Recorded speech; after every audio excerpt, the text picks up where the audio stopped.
Well, what is up, all of you Ugnots and Jawas out there, and welcome back to another episode of Mando Talk. I am your host, Caleb Keller, and first of all, thank you so much to every single one of you out there that checked in with us, came and enjoyed the premiere of The Bad Batch with myself, Jacob Keller, who's missing today, which is A-okay, but Zach Horvath was there, and he's also here today. Zach Horvath, how are you doing?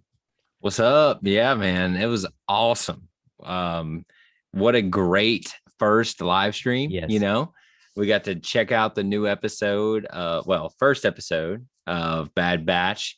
Man, it was a really good time. And I'll be honest, I can't wait till we do it again. Yeah, It was I awesome. think we quickly realized after doing that it was just so much fun that we're going to have to continue to do things like that. So if we're going to keep doing it, you, the listener, you, the watcher, you, the viewer, you want to subscribe to our YouTube channel. You want to get in on that action. We're going to keep bringing exclusive YouTube content for our YouTube channel. So you want to hit subscribe, you want to click the bell to come and have fun with us. It was just Star Wars fans having a lot of fun. Rebel Scum Texan was hyping the chat. We were loving it. We were talking with them, and you can join that crew too. You want to have fun with Star Wars fans? Hop in the chat whenever we're on YouTube live streaming, because again, we probably have things coming down the pipeline as usual. A lot of fun. So check this out there. It was so much fun. And again, Discord, we'll go ahead and throw that one out there as well. Click the link in the description. You know what Discord is. We've hyped it up the past, I don't know, month now. And it's just a great way to Yeah. share your But Star Wars love.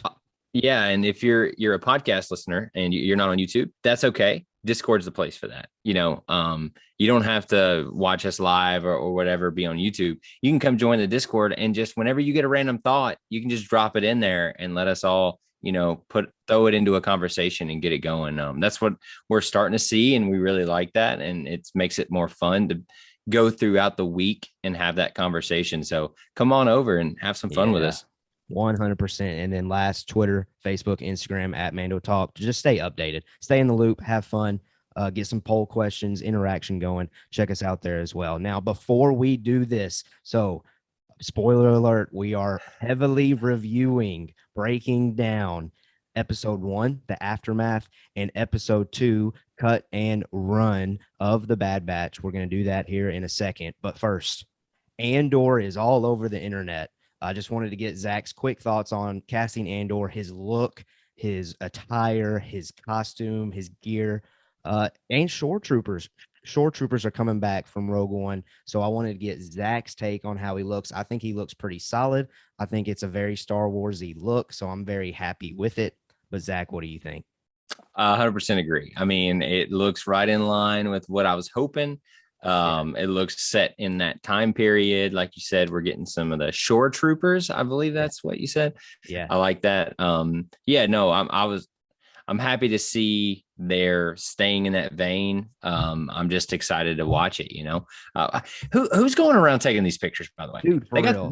they got the paps in there, paparazzi. Just hey, pose for me, pose for me. I'm like, dang man, Yeah. every angle of this show is getting leaked. It's ridiculous. Yeah, and I actually think I read that they are done with that location, so that might be the last of images that we get. Maybe Yeah, they're cutting it off. that's right. Whoever's running the security on that location, they're like, don't use them ever again.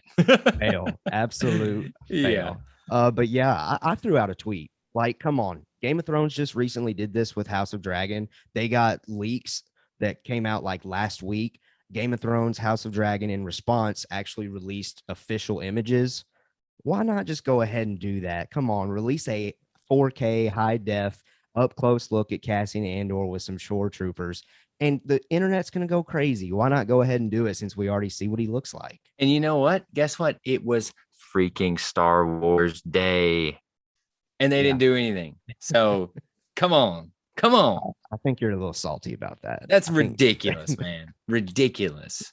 All We right. needed it this year. We were Okay. starving and they didn't give us anything. All right. I'm Fair, done. fair. I'm done. Maybe you should. So if you're on YouTube, Zach switched his color to green. Maybe Oh, yeah. he should switch it back to red. Yeah, Maybe I he's still a should. You little start talking hot. about you start talking about Star Wars Day, like May the 4th. Come on, nothing. But no, I'm feeling good today. I'm feeling good. I'm green. Okay. I'm liking Bad Batch. Spoiler alert. So let's Yeah. get into it. Yeah. So let's do that. We are loving it. Episode 1, straight out the gate. We love the premiere. We're gonna go ahead and break it down. The aftermath. And first thing that I thought was a huge takeaway was just the opener, the animation that Star Wars continues to use on Disney Plus. I love it. It's really short, but it gets you going. And they switch it up a little bit. They got animation characters in there. Thought that was really cool. And on top of that, the Clone Wars opening narration formula where the guy comes in and he gives you a little update and they shows you some scenes, and inside those scenes for the premiere were some Revenge of the Sith shots. I thought Yes. that was super cool. Zach, what do you think of that introduction before we dive into the meat of the episode? I mean, it was awesome. As soon as it came on, during the live stream, we were all like, "Oh, here we go, here we go. This is different." Yeah, And then, that guy's voice comes in, which is like it's such a ridiculous voice, but it's perfect. it's perfect. Like it's Yeah, perfect. And we're getting those scenes in animation form of oh man, it's so good. I've yeah. seen that all over Twitter. People like put them side by side. And I'll be honest, like I was watching and I didn't really put two and two together Mhm. until I saw that on Twitter. I was like, oh, that's so cool. That's so cool. Right, right. Yeah. And being the first time live streaming, I had to go back and watch it again in order to Yeah. be ready for this full breakdown. And after watching it the second time, that small starting point there at the beginning becomes more clear because things are slowing down. I'm not in the back of my head. All right, is the stream going well? Everything else going well? So that second watch, first of all, I would recommend to everybody because this premiere had so much like small canon detail that hopefully we do enough justice as far as breaking it down and at least drawing it out and allowing you to go do some further research. So let's do that. The opening sequence already right out the gate is heavy in canon connection. We see Jedi Master Depa Balaba, I believe I'm saying that correctly, and Padawan Caleb Dune, Kanan Jarrus. We have come to know and love that character from Star Wars Rebels, at least on my end. Zach, you still haven't caught Rebels, right? No clue. Okay, No and that's clue. that's great. I think that's what gives this podcast or YouTube channel something different from everybody else out there. Most Star Wars YouTube channels out there, every single one of them is probably deep in the lore. We're gonna get Zach there eventually. I think that's the goal. But Yeah. we give an interesting insight because we have nerds like me and Jacob, but we also have the more typical live action fan, which Yeah. Zach, you fall into that category, and I For think sure. that gives this show an interesting dynamic. Anyway, I'm hyping us up and getting completely away from the premiere, but those two individuals are on the world of Kalar. I thought we were going to get a last name plug there uh, almost. Man, they yeah. super close. But what were your overall thoughts on that opener? Oh my gosh, dude. It blew me away. It locked me in. And you'll hear me say that on a live stream. If you go back and watch it, like I'm like, oh, I'm all in. Like All already. in. Let's All go. hashtag all in because it was awesome. Yeah. It told a story. It set the scene. It got me wanting more in like 5 minutes or Mhm. maybe less. Cause it was just it was so well done. And I think I brought it up as well. The animation is the same type animation, but it's like dialed to 11 in the sense of quality because man, when they get up on their faces and stuff, you can like see the lines where it looks like it's almost hand drawn like a painting. Mhm. Mwah, I love Yeah. that. I love Yeah. that. I And the love the name, Clone Wars animation for sure. the name Depa Balaba, but is it Balaba? I Yeah, think Balaba. Yeah. incredible. I like I said, I didn't really know who that was. And then Yeah. that he said, I think he says it on the narration, Mhm. right? And I was Mhm. like, oh, I love that freaking name. I love that. I think if I recall correctly in the live stream, you were like, Dippa Baluppa. Who's Yeah, I that? was like, oh yeah, who is that? I want that name because that's Yeah, incredible. we saw her a little bit in season 7 of the Clone Wars. And we Yeah. did see Caleb in a little meeting as well. So great connection. I mean, perfect segue And from season 7 to the Bad Batch. did I see that she was in the Jedi Council as well? I think I saw that on Twitter that I believe she she is. she was in the Jedi Council in one I of the should know movies. this. Yes, I think yes. I believe it was Attack of the Clones. maybe. but I might be completely butchering Yeah, that right now. tell us in the comments or Yeah. on Discord what if we're wrong. But I just saw it on Twitter and I was like, if that's true, that is sick, because that's Yeah. just Filoni doing what he does best. Right. And Filoni flexes early in this premiere that he knows his stuff. Now, in that live stream, Rebel Scum Texan made a great point as far as it, and I'm going to go ahead and just readdress it to the listener. We got to keep in mind the context of everything else going on in the galaxy at this exact moment. Kenobi is on Utapau. Yoda is on Kashyyyk. Mace and Anakin are on Coruscant, and Ahsoka and Rex are heading back to Coruscant after leaving Mandalore with Maul. Like all of these big time players that we've come to know and love and want more and more, all of these things are happening. Like, and I'm really glad they do that to just exaggerate the fact that this galaxy is so massive, so huge. And I love bringing that up because it just puts us right in that moment. In Order 66, the music, man, every single time Order 66 occurs, whether it's in Revenge of the Sith, now we've seen it in the Clone Wars, and now we've also seen it in the Bad Batch. The music gets me. I get chills. I get emotional. Luckily, on the live stream, I didn't, though, because then it gets spread all over the internet. So luckily Well, that didn't happen. you get it in Jedi Fallen Order as well, the video Yes, game. you You do. get it there as well. And so that just shows you the power of that one thing where you can see it multiple times, you know exactly what's about to happen, but it's still just dreadful, right? It Yeah. just it overwhelms you with like, oh no, what's about to happen? Like it's gonna be bad. Because there's like 1% of you that's like, oh, come on, she's gonna get out of it. And then you're like, no, we know what's gonna happen here. Yeah. It's just, oh man, it's beautiful. Like in It's a great. dark, sad way. It's beautiful. Yeah, and the execution has just been phenomenal everywhere that it occurs. And Caleb Doom, incredible to see that connection. And I'm just going to ask this question: do you think we're done with Caleb Doom in the Bad Batch, or do you think they see each other again? I think he's done. Okay. Maybe not. I'm about 60-40 on 60% done, 40% not done. Because Yeah. I kind of am torn. Well, I'm not sure. currently the canon answer is Kanan is on this planet. Keller, I keep wanting to say Keller,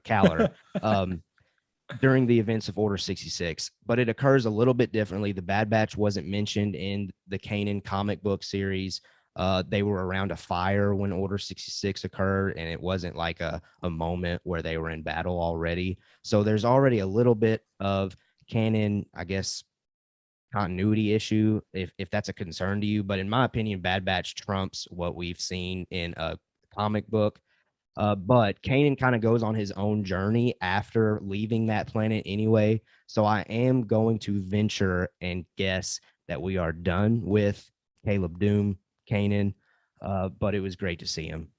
Yeah. Great to see him. And what do you guys think? Let us know. Do you think he's done, or do you think he's coming back later on in the season? Because I want to hear what you guys think. I honestly am torn.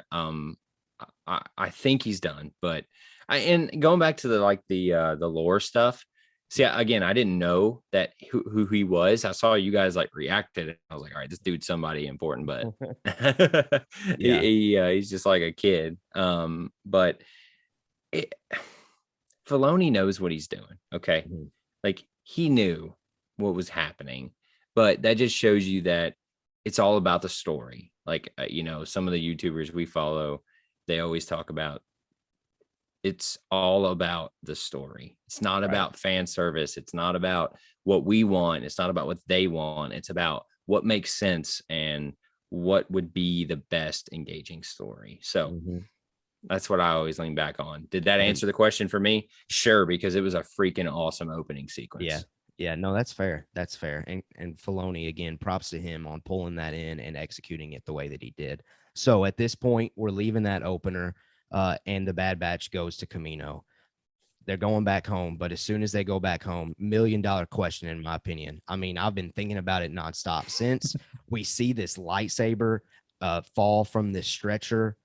Who is that Jedi? Man, I got no clue. Now, I have seen the most popular opinion is Shock T, but Shock T, I don't know what they're called, but they're kind of like the Ahsoka things off the Yeah. head. I'm Yeah. struggling on remembering what they're called. I know I've read it before, but Somebody out there knows. I don't see that figure or shape when that cloak is over. I see more of a human physique, Yeah. if you I, will. So I don't know. I don't know what that was there for. I just don't know, and it's driving me crazy. Are we going to know who that was, or was it just a shot to show how brutal Order 66 is? I'm sure it's someone. Why would they do it? But I think it leans more into the second part of what you said, where I think it's just to show the just brutality of what they actually did on a kids show, right? They just murdered like a bunch of people, bunch of people. So and it really helps the Bad Batch like characterize them as well, where they're like, oh my God, what has happened? That's true. That was them seeing that, okay, it wasn't just this one location where like, Jedi were trying to get killed by these clones. It was all over. Yeah. So it might have just been a plot device to show the Bad Batch that this is happening throughout the galaxy. I'm sure it was. Now, is it someone? I ain't your guy. But I hope it is. I hope it's someone cool. And if it isn't, whatever. Right. But bringing it up, I'm going to steal your thunder here. I'm reading our notes. No, do that, dude. Do it. With what did the Empire do with the remaining lightsabers? Fascinating question. I have never thought of this. Yeah. And I'm about to get dark right here. So it reminds me of show. of the Holocaust shoes stuff, like I don't mean to, get dark, but that's how big of a deal that would be, right? I mean, you just murdered like an entire galactic republic worth of Jedi, well, give or take. And you would have that many lightsabers you got to deal with. So do they just leave them there? They have to collect them, right? I'd like to think they collect them. Yeah. And either throw them or some stormtroopers or they're keeping them. Come on. Right. I know you're a clone, but whatever. I don't know. It's a fascinating question, dude. Yeah. And I don't have an answer. For some reason, again, when I was going through my second watch through, I was like, you know what? When that shock trooper picks that thing up, what did they do with those things? Like, who's collecting all of them? Are they just getting rid of them? If there's a canon answer out there, please let me know. I'm dying to know. It's just driving me crazy because I got a place over here where Palpatine can bring me all those lightsabers and we can collect them. Yeah, that's right. That's right. I didn't mean to get dark there, but that's exactly where my mind went with that. Was like how dark and how sad that would be just to see that, because I actually went to the museum where you see like the shoes piled up and you're just like, oh my goodness, it's just dark and heavy, and that's exactly how that would be. Interesting. No, that's a good parallel. Now we do finally get the answer, like, why does the Bad Batch not execute Order 66? I think a lot of us kind of already assumed that answer, but Tech is the messenger that gives us this answer. He says that they were manipulated pre-existing aberrations in our DNA. We are immune to the effects of the programming, though I can't be 100% certain of it. Cut to Crosshair. They immediately show Crosshair as soon as he says that line. Crosshair teases were present throughout this episode. Your boy was right, by the way. What do you think about that? The teases of Crosshair. I mean, we get it immediately. Like, he's like, we got to follow orders, bro. Like, we're supposed to kill this Jedi. And I know you didn't kill him. You keep lying. We get back to Camino. I'm angry about everything. You still didn't follow orders. And we keep getting it throughout the episode. What do you think of that execution? I thought it was very well done because, like, what's happening and you don't want it to happen because you got your squad and you don't want it to mess up. But I thought it was, number one, I thought it was smart to be Crosshair to be that what would be the word, that team member of that squad member to go dark, if you want to call it that, to be affected by it, because like it would be different if Tech was the one who started getting all mad, you know what I'm saying? Like, Crosshair has always been that kind of rugged, kind of like, do I trust this dude guy anyways? And Right. so it just makes sense that he started showing signs of, we got to follow orders, and he starts like trying to snipe the Jedi dude. I'm like, oh, this ain't good. This ain't good. No. So yeah, and like you said, Tech gives us the explanation, the dump of what's going on, Yeah. and they cut to Crosshair, and you're just like, oh no, oh no. At that moment, I mean, for me, because I was already convinced, but at Yeah. that moment, I feel like most viewers are probably like, okay, Crosshair, he's going bad. Yeah. Episode 1 too, like you said, like what, 20 minutes in. Like, Yeah. oh Yeah. no. All right. Well, next up in this arrival to Camino, in this kind of portion of the episode, Palpatine's post Order 66 speech. Great. I loved it. Again, we only got really the broadcast, the hologram look, as I predicted. But it was cool to see. It's always cool to see Palpatine. However, though, I did say that that was going to be his only role throughout the show. I'm starting to lean more toward what Jacob said last week as far as him instructing Tarkin, because they set up, and we can go ahead and go into this because it's actually the next thing. When Tarkin arrives to Camino, they set up this idea that both Palpatine and Tarkin are very, very doubtful of the need for clones. At some point, we're going to see this transition because we know what happens. Clones get decommissioned. They no longer are required to work for the Empire. They start what's the word I'm looking for? They start getting recruits. They start recruiting bodies into the armies, into the naval academy. So Palpatine, I feel like, is going to be instructing Tarkin. They're going to be coordinating, cooperating, talking to each other throughout this process. So I say all that to think I don't think that's the last that we see of Palpatine. What I do you think agree. about that? I Yeah. agree. I mean, I think we'll see him. I don't know if we'll see him in person. I think we may just keep seeing the holograms of him. But Mhm. going back, we're talking about Empire stuff, right? Dude. I Yes. am loving what we're seeing. It's exactly what I predicted as well. That we would get into the Empire stuff, and them Yeah. sowing the seeds of just their Empire grossness, Mhm. fascinating. And that speech was straight up First Order, straight up Hitler. Like, we're going back to Nazi stuff. But I Yeah. mean, that's that's the whole thing of Star Wars, Yeah, right? that was So George's vision, I would exactly. say. So So I mean, 100%, they're all cheering him. And I love how they called it out. Like, you telling me these dudes ain't, brainwashed? yeah, Because, yeah. like, you're watching this creepy dude. Oh, and Wrecker calling him out when he's like, yeah, I've got disfigured. And Wrecker's like, yeah, you can say that again. It's No, like, I love thank that. you I for love that. that. What do you Thank you. think? What do you think of the comedic relief of Wrecker? Because some people don't like it. Some people think it's overkill. You Where do know, you land on it? it didn't work as much for me in the Clone Wars show. Mhm, mhm. But for some reason, and I said this the other night, for some reason, I was laughing a lot in the first episode for some reason. I don't Yeah, know if it was just the atmosphere and I was happy to be watching it, or if it really was funny. Like, watching it again, I laughed again. So yeah, I don't know. It really worked for me. Now, is it going to get old? Sure, but I don't want to get ahead. But in episode 2, they definitely dialed it down. yeah. So I think they know how to thread him a little bit better than they did in Clone Wars, because Yeah. the whole I'm just going to smash stuff does get old, and I could see what people are saying. But Mhm.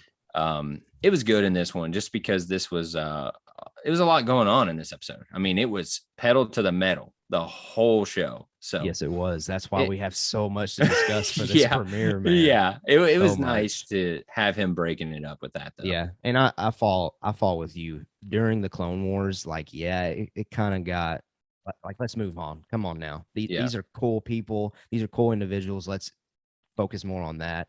But I think the execution of the humor was great in the premiere. So I just wanted that naturally came up. It felt like a good question to Hmm. ask at that time. Next up, AZI-3, the droid makes an animation return. So this droid is the droid that helped Fives discover the inhibitor chips installed in the clones. Fives was a clone that figured this out, and he got killed for figuring it out. So he almost shared to the world about this idea of inhibitor chips being programmed inside every single clone. But and AZ AZ is what I'm just going to call the droid because that's what Omega calls the droid. AZ helps him figure that out. That was cool to see that connection. We won't dive into that, but it was cool to see AZ make another return. Then the Bad Batch gets their test. We see, or Tarkin gets to see them straight in action, and we get Dark Trooper tech. This is straight up, in my opinion, this is like the prequel to the Empire figuring out this Dark Trooper tech. And again, a connection to Rebels. Admiral Thrawn has these same droids. They're called Imperial Sentry droids in Rebels, and they look very similar. I'm going to say that they're the same prototype, maybe with just a few new tweaks, but regardless, Dark Trooper tech, right? You would agree to that? I would agree 100%. I mean, is it confirmed? Do we know it's confirmed at this point? I don't think so, right? That it's Dark Trooper tech? Yeah. I don't think so. I think it's one of those things that maybe that we can talk about and go like, that's cool. Or, and I think it's something that Filoni and crew noticed too. Like, our fan base is smart enough to know that these are probably connected. And it would make sense, right? Yeah. I mean, it would make sense that they would have this anyways. But yeah, no, I thought it was great. I thought the whole testing scene was good. Very well done. Good action. Good action. And it very story driven too, because Tarkin's like watching them, and he's such a good character because you just don't know, right? Yeah, you just don't know what that dude's thinking ever. Yeah, it seems like he gains respect for him there for a second. Yeah, it's like he likes him, and then he's like, "Yeah, we gotta kill them dudes." It's like, wait, I thought you liked him. You know, like, and I think that's very what's the word I'm looking for? Lines up with his character. Yes, that's right. it makes sense. Like that's exactly what they were going for, and I think they nailed that. But yeah, no, I thought it was cool. The inhibitor chip stuff's fascinating. It is. And I've got a question later on I'm going to bring up about inhibitor chips, and I thought her name was Omega. Okay, yeah. So because of her accent. Omega. Yeah. She says Omega. Yeah. Hot take. I don't love her voice. Hot. Dude. Hot come on, take. Man. Come on. It just does not match that little girl's face to me. Like, I don't know, dude. I saw a lot of pushback online too about Freddie Prinze Jr., voice of Kanan in Rebels. He came back to voice young Caleb Doom. I saw that sounded very adult-like. Yeah, I mean, that's fair, because I agree. When I didn't really know who he was, but I listened to him, I was like, oh, he must be like a teen or older, because like he sounds pretty old. But like, just her voice did not work for me in the first like 5 minutes. Obviously, I got okay, but I got to be honest with you guys. I'm gonna give you my honest takes. That threw me off. You know, I just was like, wait, why does she? Okay, I don't. It's throwing me off. And her name's Omega, huh? Oh wait, no, it's Omega. Oh, okay. You know, okay. So I enjoy the whole. I enjoy the Omega thing because it takes me back to Empire. We've been Han Solo, and then Lando shows up. Hey, an old buddy. Yeah. Like, come on. Oh, that's a good Lando. Yeah. I love that the toy with naming it. I guess it just takes me back to the OT days where they did that with Han. So I don't know, man. You need to switch to the you just a sucker. You just a sucker. That red light, dude. No, that's right. No, I agree. Her voice was a little different than expected at first. It was just jarring for me. I was waiting to hear like a little kid's voice, and it was like a 20-year-old. Like, is it Scottish? I don't know what the accent is. I'm serious. Like, I don't. Y'all tell me. I'm dying laughing, dude. Yeah, this is how much I got confused, because I was just like, wait, is that her voice? Oh, it is. Oh my goodness. Okay. All right. We're doing it. And then, like I said, 5 minutes later, I was over it. But it just initially was like, oh, okay. All right. Well, maybe it's a weird voiceover. That's great. No, yeah. Sorry. We can move on. No, that's fair. And I think I have seen online talk about that though. So again, it's great representation we got going on here at Mando. Talk about where the where the community's at, which is perfect. Okay, next, back on track here. Tarkin, he gives the Bad Batch kind of like his reward for I respect you guys, but I know that this reward is going to make you fall away from what I'm trying to do here. He gives them the mission to wipe out a group of insurgents on Onderon. I know as soon as we heard Onderon on this side of things during the premiere, me and Jacob knew immediately that's Saul Guerrera's home planet. We're going to go see Saul. And we knew that those insurgents were not going to be droids since the Onderon name was dropped. So I knew immediately this ain't going to go as Tarkin hopes it goes, unless Tarkin has that. Well, Tarkin probably went the way that Tarkin wanted it to go. He wanted them to not succeed in the mission so he could get Crosshair from the group, the one that's committed to the Empire, and kill the rest. I think that was his overall mission. Yeah, But anyway, I mean, 100%. But yeah, on I mean, to go ahead. on to the Onderon mission. I think this really was just a plot device as far as setting up this idea that there is rebellion going on in the galaxy. This is the early stages. We got a group of people that are completely against this empire idea. Rebellion begins. Secondly, I think this gives the motivation for the Bad Batch to officially say, no, the empire is not for us. We're going to do our own thing as we've always done. And I think that was executed perfectly. Now, I do not believe that we are done with Saul Guerrero. Too big of a character to just have in there once. I believe we have seen Onderon in a trailer, so I think we're going to be going back to see Saul specifically. But I was rewatching it, my second rewatch, and when Saul says, if we give up now, everything we fought for, everyone we lost, will have been for nothing. That is almost word for word what Jyn Erso says when she tries to get the rebellion to go get those Death Star plans. So I thought that was cool because we know Saul was like a parental figure for Jyn a little bit in her childhood. Great connection there. I will go ahead and pause my heavy discussion there with Onderon or recap of Onderon. Zach, what did you think of that scene when they went to Onderon? I thought it was a lot going on in the sense of story, not in what we're watching, but all the different depths of and angles of what's going on. Like you said, Tarkin, it was a win-win for him. He's gonna kill them for not killing those people, or maybe they get killed, right? Or maybe they don't all die and he still gets Crosshair. So it was just have them do that, and it was brilliant. I thought that was cool that he shot the like drone out of the air, which was watching them or something. Yeah. That was sick. But seeing Saul back, I mean, it was cool. I was just like, I'm happy to see the same way with the Empire stuff. I'm happy to see them setting the scene for the rebellion. Because I mean, I'd like to believe that these people were, from the get, like, no, this ain't good, and I was happy to see that. And I was also happy because we know what happens. I'm happy to see there's like 10 people there. And it's like very, again, overwhelming dread of like, oh, you guys are really going to rebel against this empire. Like, oh my gosh, you guys are going to get smushed. And I think Hunter even brings that up. I think it was him. I can't remember, but where he's like, you guys are rebelling. Okay, well, good luck. See you later. I just thought it was very well done overall. The name Onderon throws me off. I think of Alderaan. It's like, it's close. Like, come on, close. It's a whole galaxy, and we're going Alderaan. I should have went red today. You should have.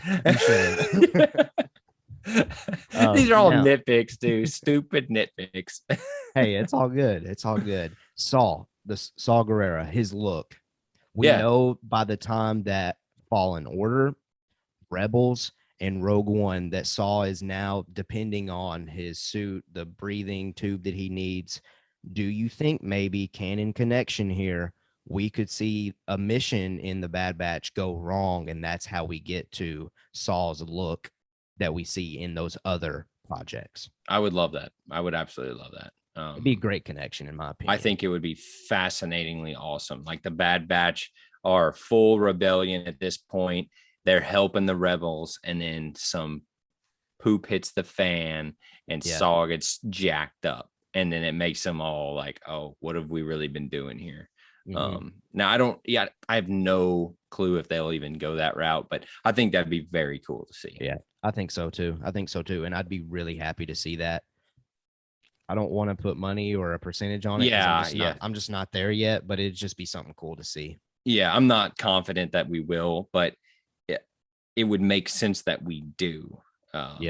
Because I mean, now's now's the time to kind of do that. I don't know when, like in his age timeline, like when that happens. Do we know that at all in the comics or anything? There might Because be an answer out there again. yeah, let us know in Discord or comments or whatever, and tell me, because y'all got to treat me like a little kid here. I'm just enjoying the content and Yeah, talking about it. absolutely, I absolutely. don't read every book or whatever. I would love to, but Yeah. don't. No, same. I mean, and I've read just a few books. Outside of that, it's just personal research into all of these little things. Now, Omega is a big turning point here because that's what makes the Bad Batch realize, okay, we got to go back to Camino and get this girl. Obviously, again, Crosshair is against it, but he commits to it. He just follows the crew. And as soon as they go back to Camino, they are imprisoned. Crosshair gets analyzed, resulting in Tarkin realizing that the program's working a little bit, but let's intensify that. And he fully commits to the Empire. The Bad Batch breaks out. There's a cool little shootout. And the Kaminoans, they aid the Bad Batch escaping. They get to leave because of them. They help them a little bit. But man, the plot possibilities that are set up there, we don't know what they're going for, dude. And I think that was one of the biggest takeaways and biggest things we talked about during our watch party. That is going to be a very interesting plot device. Yeah, no, I loved seeing that, because it's like these dudes are playing their own game too, man. Mm-hmm. And so, all right, I'll just go ahead and ask my inhibitor chip question. Okay. I think it's episode 2 where they talk about how Omega is, you know, so, she wasn't a mistake, basically. Mm-hmm. They do it all for a reason. So was the Bad Batch on purpose, or do you think they were mistakes? I Because see. these people, I say dudes, these things are out here scheming. Do you think they were mistakes? And they may be. My personal interpretation has always been that they were mistakes. That's why they Okay. call them the Bad Batch. Okay. However, they may have been mistakes because the Kaminoans were trying something new. So in turn, yes, they did it on purpose, but us as fans have just always thought that it was a mistake. But now maybe we're diving deeper into it. Maybe we're peeling back the onion a little bit, and maybe the Kaminoans have been up to some fishy things as far as we don't necessarily trust the Republic with these clones. Maybe we need to come up with our own backup plan, and that's why they create these special clones. Does Yeah. that answer your question? I Maybe. mean, it does. It does. Sure. Again, I was just throwing that out into the ether Yeah, to see what people thought, because I I know it's pretty much confirmed that they were like mistakes, or they were, quote unquote. Yeah, yeah. that's what So was portrayed at least to exactly, everyone, that they're exactly. So mistakes. it may be that simple, but I mean, it's pretty cool that they have their own like special abilities. I wouldn't call that a mistake. I'd call that, freaking awesome.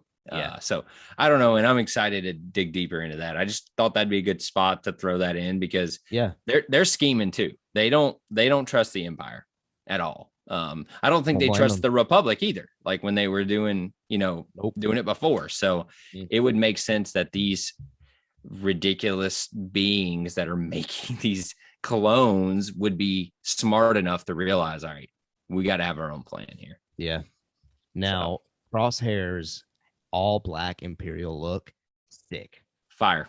Absolutely sick. Like, yeah, he might be a villain at this point, but man, he's cool. Yeah, it's straight fire, and it's a great dynamic of yeah, he's a villain. I keep air quoting if you're a podcast listener, because is it the inhibitor chip doing it, or does he want to do this? Like I've always got this weird vibe of he doesn't want to do it, but he can't not do it.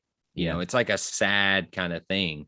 It's almost like we're going to your Marvel verse here. It's almost like Winter Soldier vibes. 100%, 100%, where he knows that these are my friends and these are people I've spent so much time with, and I'm gonna have to kill them, and I can't stop myself, which is so sad in a way, like a caged animal almost. It's just, I don't know. It's sad to me. Yeah. Well, the shootout that they have there was great. I loved the whole chess game they were playing there for a second. But like I said, eventually they do get away. They are definitely going to run cross paths again eventually. So we're definitely not done with Crosshair. And the Bad Batch plots a course for J-19, a sector of space, referencing a friend that they need to find. Now, we do know who that is now because we've seen episode 2. However, before we go into episode 2, for me personally, the thing that I was thinking about the most, or the person that I was thinking about the most, was Omega or Omega. Omega. Yeah, So sounds like Omegle, where you like go and like look at people randomly yeah, on video yeah. chats. Well, Good. before we leave the premiere, I wanted to do an analysis of Omega before we get into episode 2. Okay. And that's because for me personally, again, I want, or I thought, predicted she's going to be force sensitive. Maybe that is what the Kaminoans were trying to do, create a force sensitive clone. And that was her Oh, dude, I quote hope that's unquote, the case. quote unquote mistake, loosely mistake there. Yeah. But anyway, let's do this analysis real quick. Immediately, she recognized Hunter during that Order 66 speech. A few seconds later, she vanishes when Hunter looks back at her. When I saw that, I was like, okay, man, they are really teasing force sensitivity already. That was my interpretation. We clearly see more baby clones in development, so maybe that Omega name, like, what is that now? Because Omega, we always said that means last clone, but we see Tarkin look at babies in the tubes. So are we looking too much into that name? Is she not? Oh, obviously she's not the last clone. What do you think? Like, is there just not as much to that name as we thought there was? I think there might be, but it's gonna kind of go in the sense of where you're going with this, with the force sensitive stuff, that maybe she's named that because she's the one, like, to them, and that's why she's letting her like fault the Camonians. How you say it? Kaminoans. Caminoans. Yeah, I mess it up too. Don't worry. I said it right the other night, and I Yeah, can't say it today. yeah, But yeah, yeah. they're like letting her follow them around, and like they help her like to safety, Mhm. because I don't understand that play. By the way, I don't understand that play. Not at this point. Like, why did they save her and let her go with the Bad Batch? I don't know. Yeah, and I I'm think very interested. that's definitely gonna play out. We'll Mhm. definitely get those answers. But I was immediately like questioning myself because the fan base as a whole, when we saw Omega was the name, everyone was like, okay, she's the last clone. But we already get confirmation that Mhm. that's not true because Tarkin's looking at baby clones. So I wanted to just discuss that really quickly. Tech confirms that she is an enhanced clones. They're an enhanced clone. Again, why would the Kaminoans develop a secret enhanced clone? Again, maybe we've discovered something tonight as we've discussed this. Maybe they weren't necessarily mistakes, quote unquote, air quotes. Maybe Yeah. they've been doing this to try to develop their own super army, I guess, or these super individuals to maybe back them up in case things went bad. Any thoughts and on and that before we go to the and next thing? she's a girl, right? Like, is that not a big deal? Yes. Yeah. Hmm. I, There's I so much to this character, man. like, is that not a humongous deal? I feel like no one is talking about that on my Twitter, at least. Yeah. That she's a clone girl. Hmm. I don't know. I feel like that's a And we big have not deal. seen evidence of that anywhere else.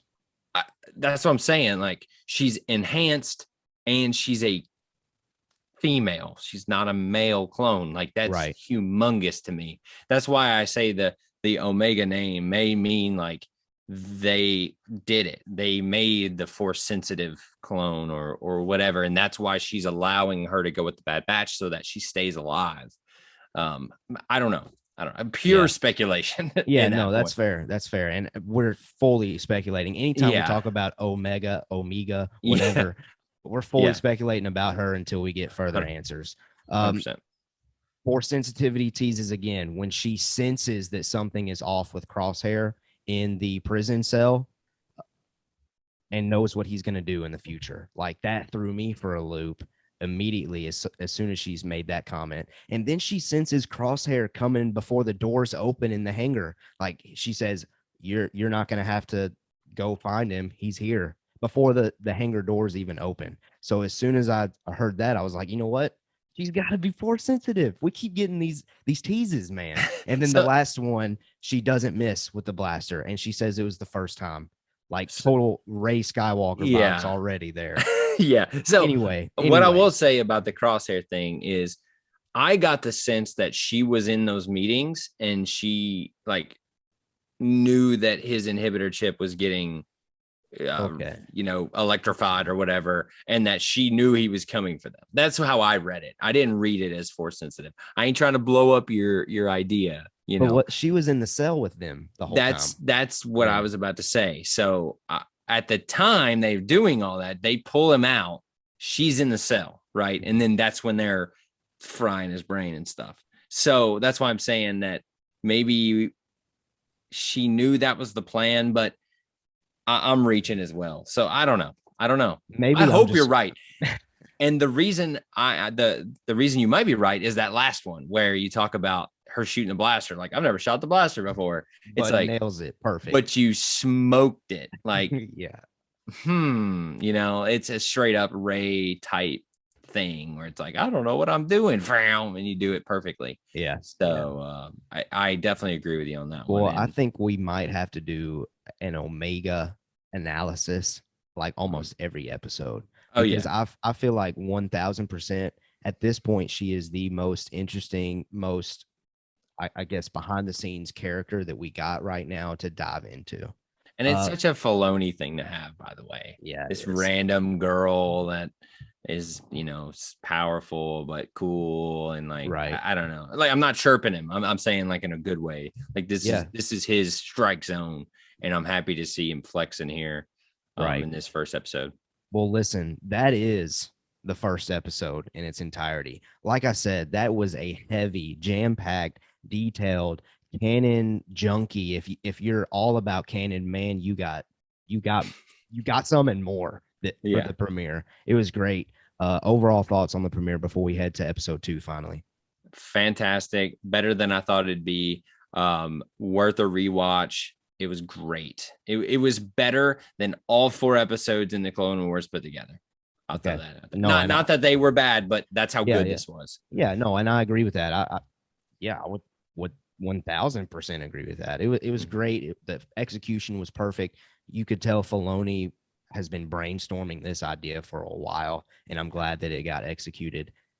Now, let's Yep. move into episode 2. Episode 1, probably full disclosure, episode 1 we probably spent a lot more time than we will spend on episode 2. Episode 2, Cut and Run is the title. Really finds its own footing. Like the premiere was like a moment, like one of those big Star Wars moments that I've referenced before. The premiere of it, everyone's coming in, they're checking out the new animated Star Wars show. But this episode 2, I think, really gives us insight as to what this show is going to feel like and be like. A lot more slower paced, a lot more character driven, is rather than just giving answer after answer after answer. So that's my initial takeaway. It wasn't like top tier yet. We might come back to it eventually in the season and think that it's top tier, but right now on the surface, it's just a solid episode. Would you kind of fall in on that category as well? 100%. Definitely, not as jam packed, pumping as the first episode. What I'm doing right now is on our Twitter, we ran a poll Yeah. asking the same question, and I wanted to kind of call it out. So we asked, what are your overall impressions of Bad Batch episode 2, Cut and Run? So 3%, not for me. 10%, it's okay. 38% said good, not great. 48% said top tier. Wow.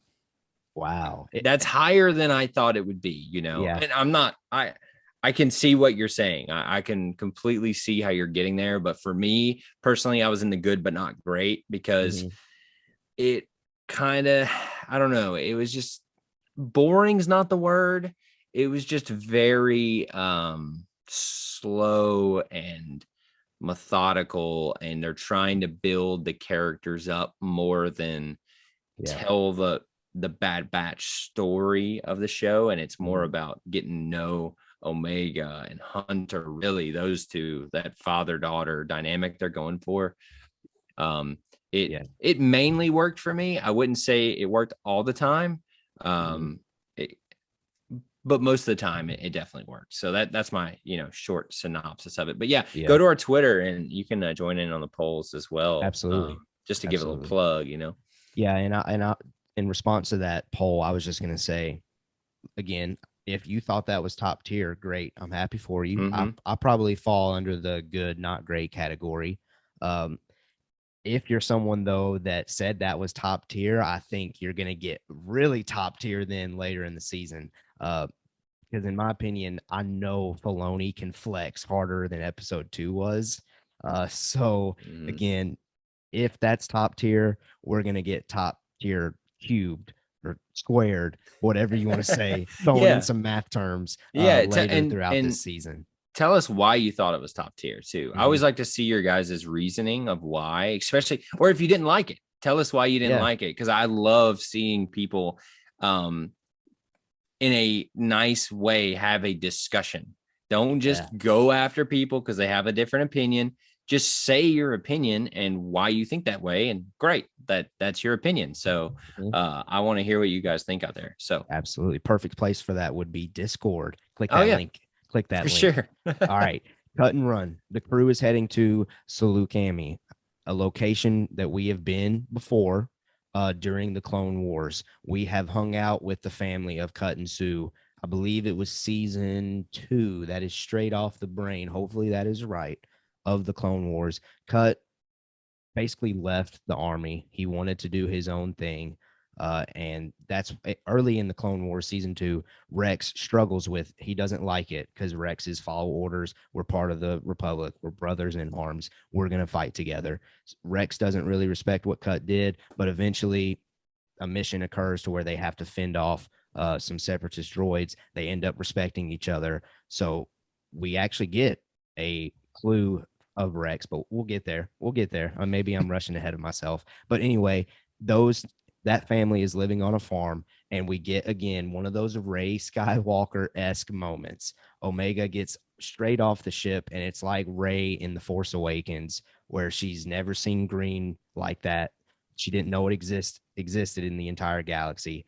Omega has that same moment. We keep getting these patterns for Omega already. This is 2 patterns now for Rey Skywalker in particular. I've already seen I've already seen on Twitter people trying to connect Omega and Rey Skywalker. Definitely Palpatine. I'm not going to go into that, but I mean, I can see it. I can see it. Yeah. You know, I as we're watching it and she's dirt, great. I'm like, here we go, here we freaking go. And I'm a sucker for it. I fall Yeah. for it every time. I'm just like, oh, they're getting me. I know what they're doing and it's working. Mhm. I'm falling in love with this character. I didn't want to say falling in love with this girl. I'm falling in love with this character and I want Yeah. to know more about her. And it's fascinating when you really think about how impactful and powerful that is. Like Mhm. we take for granted this world that we live in. We're very blessed in terms, well, like my family, we're very blessed and we can go out and see things. So can you imagine never seeing dirt?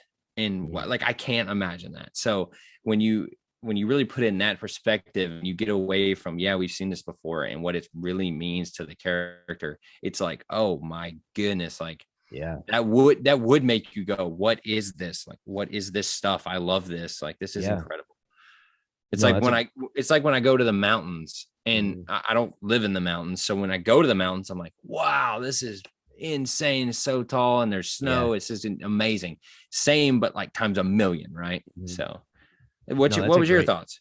No, I thought it was great. I love those little moments, and the Omega character has those little moments throughout this episode, and that's what makes this episode good or solid, in my opinion. Is we get great character development. We get those great little details, and like you said, it is slower, but because of those small little details, I think it's going to pay off in the long run. As far as maybe when we get later in the season, we're going to connect with these characters so much more because those small little details.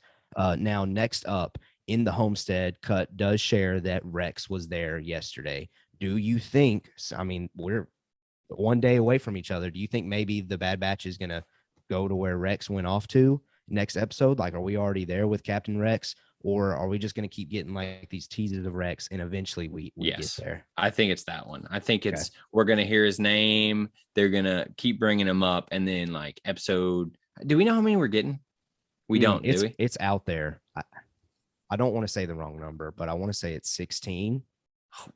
All right. Well, if it's But that that might be many, wrong. I mean, if it's more than 10, then I'd like to believe they're gonna do that and that he's gonna show up because of how important he is in the clone story. I'd like to believe that I am seeing gonna show up. 16 episodes. Okay, so I That's a mean, long haul, man. That's longer than I expected. that's I think we speculated it and we were like, probably like 8 to 10. Yeah. And Yeah. so the double that. Mhm. That's great. And episode 1 being like what, 70 minutes long? Yeah. Yeah. That's crazy. So we're getting our content for sure. But yeah, they're going to have to stretch some of these things out, or else Mhm. they're showing their cards too much, or they have way better things planned and we just don't know what it's going to be. I would love for that to be it, but I think it's going to be more of a let's stretch this out a little bit because everyone loves Rex. I mean, come on. I think it's going to be a boom, name drop, name drop, name drop. Bam, we got Rex and he's crazy and he's going to do something cool. Yeah. So yeah. Now you do get your Empire stuff here in episode 2 with the installation of Imperial credits and the chain codes. What'd you think of all of that? Because I know that's the one thing that you were talking about the most after the premiere. Yeah, I love seeing that because I didn't know if we were going to touch on it this episode, and by God, here we are and getting deep into it. Like they're implementing these chain codes that you can't go anywhere like without them, and they're checking them, and they've already.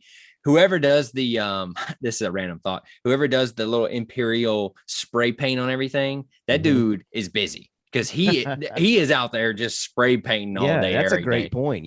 We already see the little signet of the Empire. They got him everywhere. I was like, this dude's working double time out here. Them clones with the spray paint because they were ready. They got Empire everything. They done built all this stuff. They got the chain codes going. They've got the Imperial credits. You can trade your stuff in for oh man, it was cool. That's a great point. That's a great point. For me, it was just one of those. I don't know. Maybe I'm just not enjoying that aspect of it as much yet. Maybe I'm just too busy trying to wrap my head around all these other characters. Mm-hmm. But it is cool to see the Empire slowly building. Mm-hmm. Back to the character detail, I think those small details are eventually going to pay off as well. Like maybe by the end of this thing, we're just going to see a swarm of the Imperial fleet, of the Navy, of the Army, and maybe Vader is going to top that all off. I love it. It because it's such an important part of this time. And it also helps characterize, like I said, the Bad Batch, because the Empire is all, we'll help you and it's good. And, get your chain code so you can travel. And then you see the clone dudes like pushing people and like shooting people. And it's like, wait. I just think that's fascinating that they keep doing that because to be honest, they didn't have to do any of that stuff, right? They didn't have to show Empire setting the seas, but it does make sense. Going back to story stuff, love it. Yeah, and this is very, very similar to Rebels. Rebels plays hard on the Empire's doing this. They're trying to look good, or they think they look good, but really when you dive into it, you see how nasty and ugly the Empire truly is. And the Rebels, the crew that we get to know and love in Rebels, is all about exposing it, fixing it, doing these things for all these small little people, if you will, in the galaxy, making a big impact. So if you really want to get some more of that, Zach, again, check out Rebels. Yeah, I really do need to check out Rebels. I think I tried watching it before I got big into the Star Wars game. Yeah. And I just was like, is this a kid's show? What is this? Okay, so the first season definitely is more. So I was like, this was before you and I really got digging into Star Wars. Right. I was more of a even more casual, like only watch the movies type guy. Yeah. So I tried watching it back in college, I guess. And I was just like, I think this is a kid's show. I don't think this is for me. Like not saying it was bad. It just very goofy and very childish in its humor. So, but everyone says watch Rebels. So I got to do it. Well, side note, Rebels has maybe one of my most favorite stories in it. So I maybe that'll I entice you. Okay. yeah. Next All right, thing, go ahead. little canon plug here in our Bad Batch episode. Anexu from Attack of the Clones. That's the creature that's beyond the fence that Omega almost gets Hmm. eaten by. The creature that scratches Padme in the back in Attack of the Clones on Geonosis. Uh, That's the same species. So cool little canon connection there. And okay, next thing that happens in the episode for me, at least in the notes, that really caught my attention, this jewel that mhm. Omega has. What's up? What is up with this thing? What's so special about it? And for me, again, because I keep wanting force sensitive. This is totally out there, probably going to be way wrong. Yeah. But in my little imagination, I was envisioning the thing opening, and out coming from that lifted a kyber crystal ready to be put inside a lightsaber. I That is mean, way out there. That's probably not right. you might be right. I have no idea. And if I'm being honest, when I was watching the episode, I saw her like she like takes it off and like looks at it. Mm-hmm. I just was like, oh, what's that about? And then I'd forgot about it. So I didn't Oh, even really? yeah, I didn't even think about Dude, it till I I'm was losing sleep on it. I know, I know. I don't know. I just didn't really think about it as much as that. But when I read it in the notes, I was like, maybe Mm. he is onto something because it's got to be important, right? Yeah, why would they her take it off and like zoom in on it, you know? right, right. So I There's think you're eventually going to right. be a payoff to it. I don't think it's going to be a kyber crystal. That's just what I really wish it would be. Yeah. I mean, if we're But we'll talking about see. that, Ray should have had a duel or a lightsaber come out of Dude, her she thing, should right? have. Like, Should come have. on. All right. Go ahead. Next up on the episode, Tech and Echo, they realize they need to copy these chain codes in order to help Cut and Sue and their family leave the planet.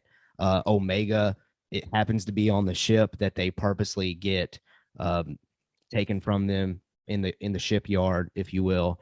So Omega gets involved in the mission, and Omega ends up having to be the one to deliver, or not having to. She just does it. Instinct. Mhm. She gets it done. She delivers it to Cut and Sue. She almost doesn't do it in time, but she delivers them. And man, this moment where Hunter tells Omega that, look, kid, you're not coming with us. You need to go with them, have your own little family, really hit me. Oh, But with go that ahead. said, hardcore. We talked about it last week on the episode. Jacob was like, look, if they were looking for Ahsoka, isn't that essentially the same story as The Mandalorian? Hunter and Omega is 100% right now, at least, essentially Din Djarin and Grogu. Like that father-child relationship that they're trying to uh, develop or put in front of us as a fan base. We've seen these plot points before, as Mhm. recently as season 1 of The Mandalorian. I thought that was a clear connection. Did you get that connection? You know, I think it was like a fleeting thing where it was Okay. like, okay, I know I've seen this before. However, I do agree it hit me pretty hard because that was a great scene, the buildup of it, and they got to get the credits and they're going up to the thing and like we're right there, we need them now, and you got the dudes, the clone dudes, like hey, Mm. come on. You're like, oh gosh, is she gonna get there?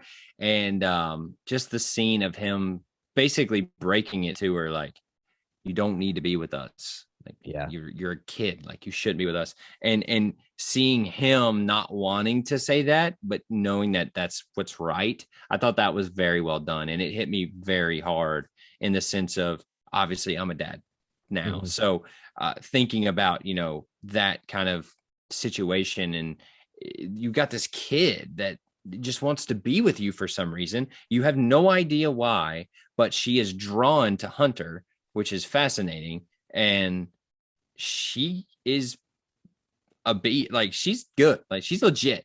Yeah.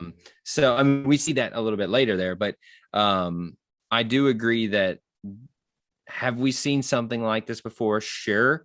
But what I do like about this one is that it's Omega wanting to be with him and kind of being like, no, I'm going to be here. This is where I want to be. I love that line where she says, this is where I want to be. And he says, well, if this is where you want to be, this is where you're going to be.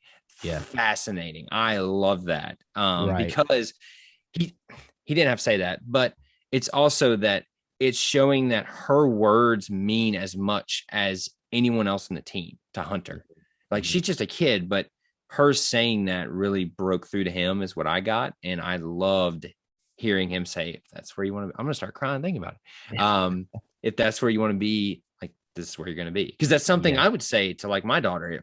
If you really want to be here, okay, well, then you'll be here. I thought it was fascinating. So sure, same vibes, but maybe you've probably convinced me. I think it's a lot deeper, I guess, than what I initially interpreted it as. So maybe it is similar to Din and Grogu, but I think it does take up maybe the intensity of it all, because Omega is able to speak for herself. We're able to connect with her feelings because she's able to express them, obviously more than Grogu's. And it's not a mission to to Din Djarin. It was a mission starting out. To them, it's a nuisance. It's like, no, you don't, you're a kid, you don't need to be here. And why are you keep freaking coming around? Like, go away, go away, go away. And then she keeps proving herself that she can handle it. But I don't want to go too far back, but just the one scene that also got me was when the kids are playing ball and they're like, and she's like, what are you guys doing? And they're like, we're having fun. And she like throws it to her. She like moves out of the way. It's like, that's a little character thing, a kind of Rey thing. But man, I was like, oh God, she's never like done that. That's a kid thing. That's what kids do. They throw stuff and they mess stuff up. And what does she do? Of course, she goes outside the fence, because whatever, you go outside the fence. I just thought that was a great character building moment of, we see that happen, and then we see the opposite of it when she gets the codes and gets the mission done. I thought that was cool. Yeah. So in summary, this episode was all about Omega's small little character details and moments. But on top of that, I think it displays Omega's dedication and desire to now be fully part of the Bad Batch crew. And I don't think they're going to separate purposefully from here on out. I think they're stuck, they're knitted together. And that's where we end with episode 2. They're off. We don't know, correct me if I'm wrong, but we don't know where they are off to currently. I don't think so. Because it ends with Hunter and Omega having that one-on-one conversation. But outside of that, I believe that was it. I don't think we get a clue as to where they're going next. So I guess that's why earlier I was saying maybe they could go ahead and find Rex, since they're already on his tail, since they're just one day behind him. Maybe him and Hunter and Cut had a conversation on the side where Cut shared with him that maybe he went in this location next, or he hinted at going to these locations. Maybe, who knows? We'll see. But the episode is yours, listeners out there. What did you think of episode 2? Jump down in the YouTube comments, let us know, or hop over to Discord. What do you think about the Bad Batch overall? Let us know. It's been a great ride so far, and I personally can't wait to continue to cover it. I think it's been an absolute blast. So far, episode 1, I would put top tier, in my opinion, as far as animation goes. But episode 2, I would categorize that as good, but not specifically great. Unless, again, we come back to it later in the season and we're like, man, that set up this X set up Y perfectly. Maybe we get that. We'll see. Zach, what did you think overall of episode 2 and where we are at with the Bad Batch currently? Yeah, episode 1, top tier. Episode 2, good, not great. However, it did what it wanted to do. I think it made me care about Omega way more. And also, I loved seeing Hunter do work on the battlefield. Like, he's supposed to be this leader and this dude, and I thought he was kind of boring in the Clone Wars show for sure. And then season 1, he was good in terms of the leader type stuff, but I didn't really see him do work per se. But man, when he goes in there and he's by himself and he's like kneeing dudes and shooting dudes, oh man, it was awesome. And it was exactly what I wanted to see out of him, because he's supposed to be the elite leader. And I thought that was him showing to be a leader. And I wanted to just bring that up while we wrapped up, because I thought that was important, because that episode was basically about those two, Hunter and Omega. So I thought it was good. I really am just excited to keep staying in this story, because I didn't know what to expect coming in. I really didn't care about the Bad Batch, before I turned on the Clone Wars. In the Discord, we were going over like what episodes to watch, and I went back and watched those, and I was like, okay, I'm in on Bad Batch. Let's see what this is about. And these 2 episodes really have sunk their teeth into me, and I cannot wait for next Friday. Yeah, next Friday. Episode 3 comes out next Friday, and we got you covered. We are going to review, break it down, just like we did with episode 1 and 2. Probably this week's show is definitely longer than what next week is going to look like. So we appreciate those of you out there listening or watching for sticking with us, because we had to cover both episode 1 and 2 this week. But next week we will cover episode 3, as well as maybe some news pieces that drop. We'll see what's out there.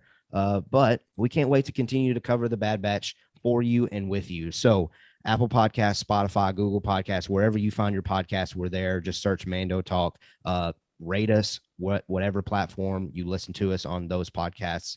YouTube, check us out on the YouTube channel. You get to see our faces. We are having a lot of fun displaying that YouTube channel to you. We got Mando mini talks. We break up the show into smaller segments for your convenience. We got our full episodes, and now we're trying to start incorporating live streaming events, watch parties, doesn't matter what it is. So regardless, there's a lot of great things going on YouTube. So go check us out, hit subscribe, smash the like button, hit the bell, do all the things you got to do to make us look good. We would really appreciate it. And then Discord link is in the description to come have individual conversation with us. Zach, I appreciate you being here this week. You want to add anything to that? Or yeah, you know what? You just take the floor. You take the floor. What I will say is, I think we don't say this enough. Share with your friends, because that does a lot. I know you guys listening. If you're at this point, you're listening. You're a hardcore listener, and we love you guys. So share with your friends if they like Star Wars. If you think they'll like Star Wars, if they want to hear 2 clowns talk about Star Wars, share it with them. Because we want to get the word out there. We want more people to get in on the conversation. So we do that by sharing. So just send a link of our dumb faces, and they'll at least get a laugh, So, just share it with friends. And we love you guys. We're so thankful. The live stream went great. These episodes were great.